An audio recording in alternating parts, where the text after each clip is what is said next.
Oh, that was short, but very, very sweet.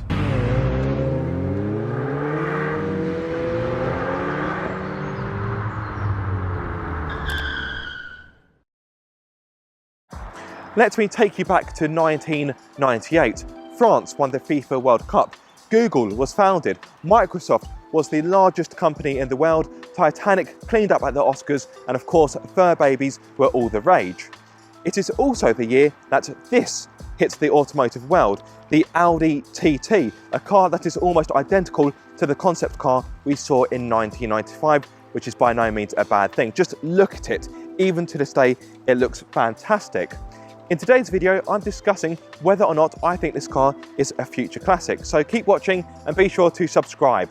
The name TT is a nod to Motorsport, but probably not the kind you're thinking of. It's actually reference to the Tourist Trophy, which is a race that takes place on the Isle of Man and features motorcycles.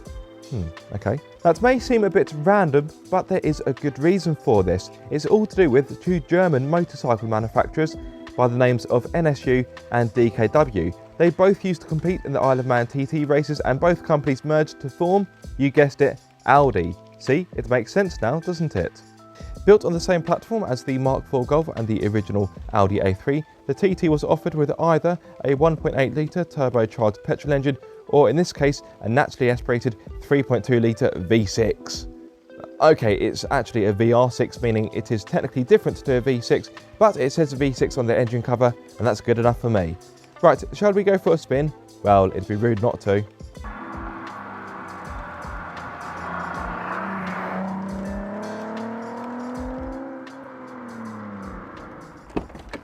So here we go, my first time driving a V6 TT. Exciting times.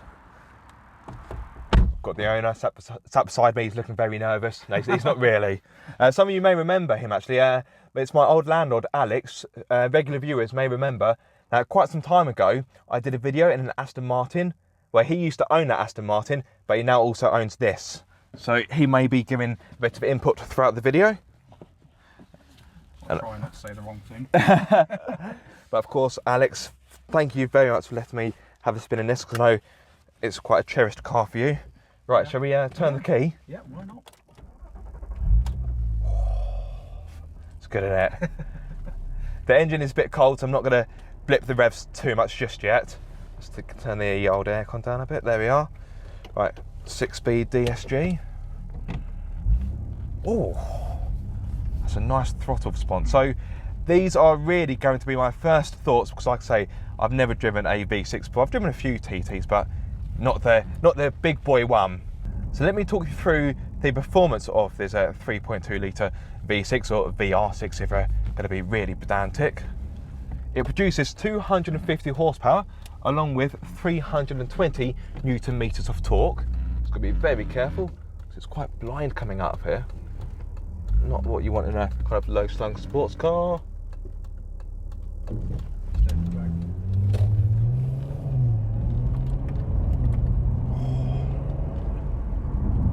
62 miles per hour, comes in about 6.5 seconds, which may seem a tad pedestrian nowadays, but I would argue it's not too shabby. And the top speed is, of course, a very limited Germanic 155 miles per hour. Soon we'll be on the open road. We can start to open up the taps a little bit. These seats are fantastic. Now, you may have spotted these. Audi aficionados may be thinking, those seats aren't standard, and you would be correct. Alex, the owner, has had them installed, and they are lovely. They cost a pretty penny. They did, yeah. They did, yeah. Don't remind me. No, they're not standard. Audi didn't offer that. They're fantastic though. They're really nice. I got them off the back of the Mark II having an upgrade on the Recaros, yeah, which the Mark I never had.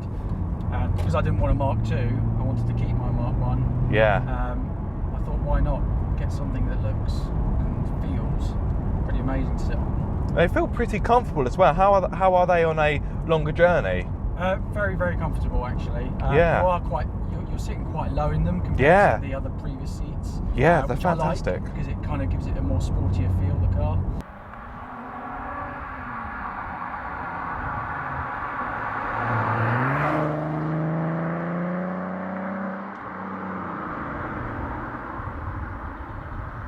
So the power is made to do all four wheels, as you would expect, using Audi's Quattro all-wheel drive system. And in fact, speaking of the Quattro, this is Audi's first sports car since the iconic Quattro. So as you can imagine, this had quite big expectations. The car looks fantastic and I think it's aged really well. However, there were some issues when this car was first launched. As it happens, this car is actually a 2006 model, meaning it's one of the last Mark 1s to be produced, so it's quite special in that regard. But when the Audi TT first hit the scene, there were issues with high-speed stability, which caused Audi to go back to the drawing board. There were some lawsuits, I think, more specifically in America, and the TT had to be revised, so a rear spoiler was put into place, and Audi also introduced ESP and ASR to help with the high-speed stability. But I'm not here to talk about teething problems or lawsuits. I'm here to talk about the experience of driving what I really think could well be a future classic. The seating position is wonderful. The throttle response is lovely because, of course, this isn't turbocharged, so you've got no lag to worry about. It's naturally aspirated and it revs really freely. So if I haven't mentioned it already, this has got the 6-speed DSG, and if I'm not mistaken, I think the DSG was introduced for this car, or at least the DSG as a concept for Volkswagen Audi Group was introduced around this time. I believe so, yeah. This was one of the first cars they sort of put the DSG gearbox in. Yeah. I think if you recall back to when Top Gear did the review for this car, you know, all I remember was Jeremy Clarkson being astounded as to how responsive that gearbox was. Yeah. This car may sound a bit more fruity than your average V6 TT because Alex has had an aftermarket exhaust fitted, and from memory you drove all the way to Germany to have it fitted, didn't you? Yeah, that's correct. I basically did the old internet search. I couldn't find anything that I quite liked apart from this one company in Germany. They were called Edel01. And as you can tell, it sounds pretty amazing. Yeah.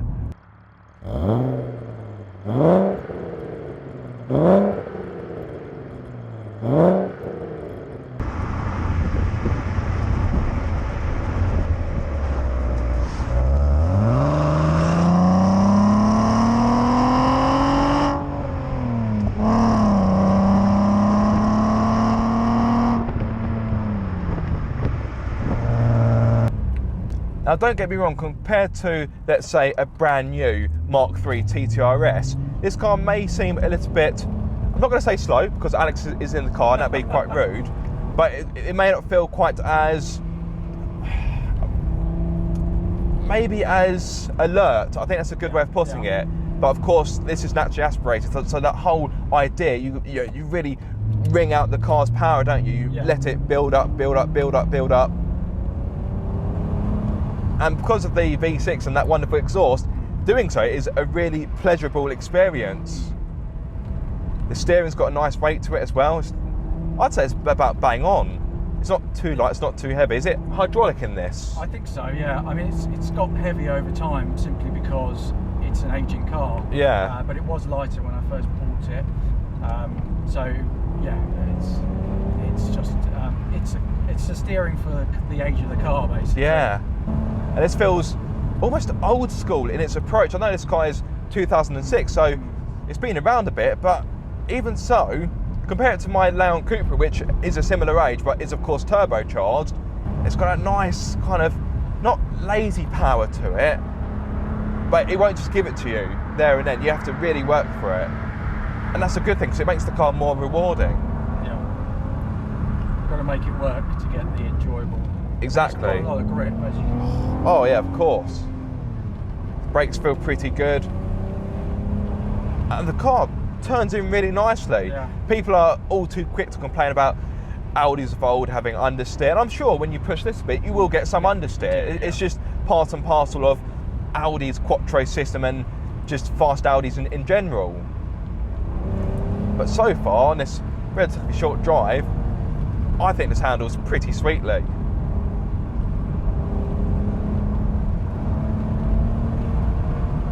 The rider comfort's not too bad either. You can probably see me jiggling about a little bit, but I don't feel uncomfortable. Yes, I'm being jostled a bit, but this is a sports car with aftermarket springs. You're bound to have a bit of jiggliness, if that's even a word, but you don't mind it. It revs to about 7 and a bit thousand RPM. Right, be careful because there's a puddle there. On the brakes. And because it's got the Quattro system, you can get the power down nice and early. At no point do I feel like this is going to wash wildly. And I've got to say, for a car that's, how old is it now, 15 years old, it feels tight as a drum. Yeah. That's what they always say that about the TT Mark 1s. They drive like new, regardless.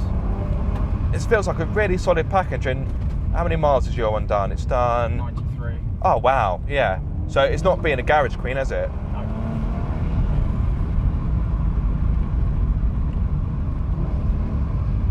No. The whole chassis just feels really well put together and rigid, but not to the point where, like I say, it's uncomfortable. It's just got the right amount of stiffness to it. Yeah. Like I say, the only thing, if I'm going to be really picky, I just want the steering to just be a little bit crisper, a little bit sharper.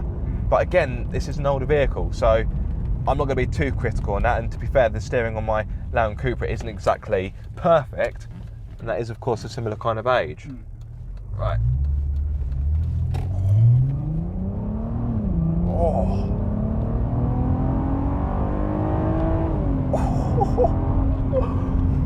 I bet you've had this. I bet you've had some fun in this car. I have. It puts a smile on my face every time I get into it, and go for a decent drive. Yeah, that's why I kept it. At the end of the day, this beat an Aston in terms of winning my heart over. Simply because. Really, that's that. Yeah. Now I find it really surprising because for me, I would have thought the Aston is a bit tight. I would have thought the Aston would have had a bit more soul to it, because people criticise Audis for being a bit cold, a bit clinical. I've criticised Audis for being a little bit cold, a little bit clinical. Yeah, I think it boiled down to it being excellent value, and for the entertainment factor, the price comparison to running an Aston compared to this. Well, yeah, it was no competition, and it was giving me the same amount of joy as the Aston was, even though admittedly the Aston was a hell of a lot quicker. Yeah. To service it, maintain it, and run it, and do everything else to it, it was kind of. But hey, you can still hustle this down a B road as I'm demonstrating now. Yeah. And you talk about excellent value, and that's a really good point, because you think that, as I've said, I do believe this is a future classic, so spoiler alert for the conclusion, but you'd think that these would be quite relatively expensive, but you can pick up a good one for about £5,000. I think, what? Why wouldn't you? I'm dumbfounded as to why these cars aren't fetching more on the used market. I really, really am. Have you got any ideas? So I don't get it. Yeah. I think this is excellent value for what you can get in this country.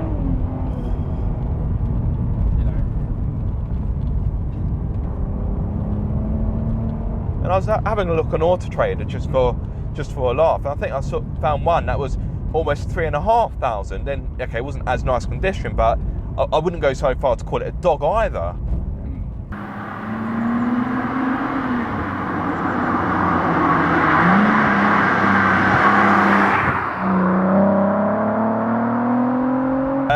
But of course, this was also offered with a 1.8 litre turbocharged petrol, and that was offered with either a 5-speed or a 6-speed manual. I don't think you couldn't get the DSG for that one, could you? I don't think so, no. I think the DSG was only for this, but I may be mistaken, so keyboard warriors, stand down.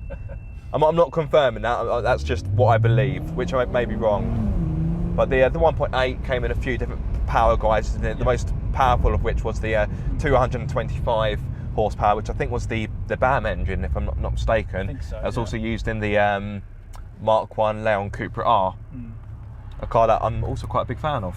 Yeah. Right, now that it's a bit more open, give it a bit more beans. Right, let's do it.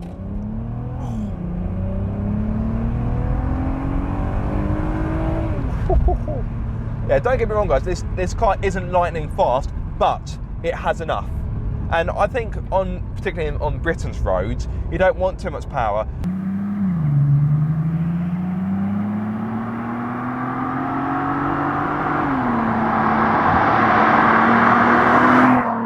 There may be some people watching this video thinking, oh, actually, I want to slice of the action, but they're concerned about the running costs with it being a V6. So on average, that's quite fitting. We're about to pass the petrol station.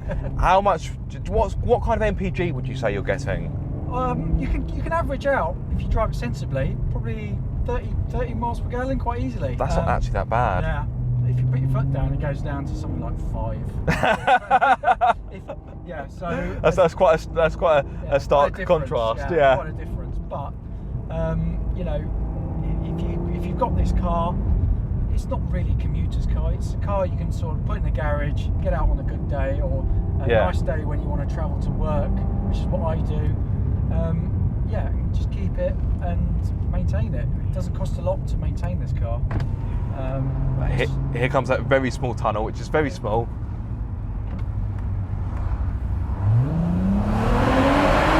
Oh, that was short, but very, very sweet. I love going through tunnels in this car. Oh, but I wonder why. Yeah. Oh, that was a bark. Yeah. The car's angry. So, has the Mk1 Audi TT V6 got what it takes to become a future classic? Yes, I really think it does. It looks great, it sounds great, and it also offers a satisfying drive. They're currently well priced on the used car market, and it's possible to get one for under £5,000. So who knows, you could have yourself an appreciating classic. Okay, it may take a few years for it to make money, but in the meantime, it will certainly make you smile. I'd like to say a massive thank you to Alex for letting me have a play in his very cherished TT V6, and of course I'd like to thank all of you watching this video. I do hope you have enjoyed it. If so, be sure to like, comment and subscribe. If you are subscribed, don't forget to click the bell icon so you get notified every time I make a video. But until the next time, guys, be sure to keep up the car obsession.